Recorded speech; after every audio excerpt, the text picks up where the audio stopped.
ներկայացնում ենք մեր նախորդ մրցույթներին մասնակցած եւ ապագա մրցույթների մասնակից ռոբոտներին։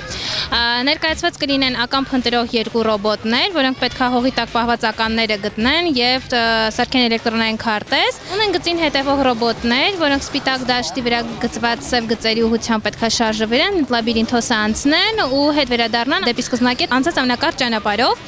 Եվ նաեւ մեր ապագա մրցույթի մասնակից անօթաչու թռչող սարք կլինի, որը պետք է թռնի որոշակի տարածքով, վերևից նկահարահանի տարածքը հասնի վերջնակետ, նետելով մինչև 300 գրամ բեռ եւ երդ վերադառնա։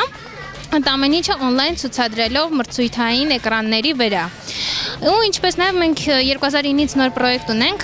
դա դպրոցների ռոբոտատեխնիկայի խմբակներն են։ Նաև խմբակների 2 խմբակի սաներ ստեղ կներկայացնեն իրենց կողմից արդեն պատրաստած ռոբոտներ։ Տարեկան ունենում ենք 4-ից 5 մրցույթ, ընդհանուր շարունակական 2 պրոյեկտ ունենք, դա դպրոցական խմբակներն են եւ ռոբոտիկս ակումբը, որտեղ հետաքրքրվածները կարող են գալ, հավաքվել, մասնակցել քննարկումների, տրեյնինգների եւ այլն։ Մենք արդեն 4 տարի այդ ռոբոտները պատրաստում ենք, ուղղակի հետաքրքիր է որպես հոբբի զբաղվում ենք դրանով։ Մեր մասնագիտության հետ էլ ինչ-որ ձև առնչվում է։ Ծրագրավորող եմ։ Մոտ մի 3-4 ամիս կարելի ասել վրան աշխատում ենք։ Բավականին շատ բարդ աշխատանք է, ու սա դեռ վերջը չի, դեռ լիքը աշխատանք է, որը վրան պետք է կատարվի։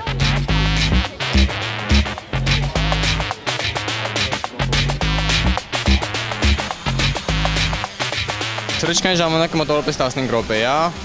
բայց դա կախված է իր մարտկոցներից։ Մենք պատրաստում ենք հետագայում այս սարքը սենց կոմերցիալիզացնել, վրան տեղադրել կամերա եւ վերևից նկարահանումներ կատարել որոշ տարածքների կամ ուրիշ ինչ-որ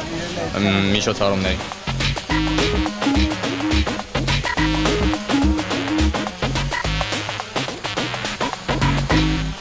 Առարկայական հետաքրքրություն կա, ես ֆիզիկա փոքր ժամանակվանից շատ սիրում եմ, համել հետաքրքրություն է ռոբոտի նոր բան սովորելու, նոր բան սարքելու, հենց օգտակար լինելու էլի, որտեվ լիքը բաների կանենք հասնենք ռոբոտ սարքելով, մարդկությանը օգնենք։ Իսկ քանի տարի է զբաղվում ես։ Մի տարի արդեն զբաղվում եմ ռոբոտատեխնիկայով։ Հետագայում էլ կզբաղվես։ Հա, իմ կարծիքով այո։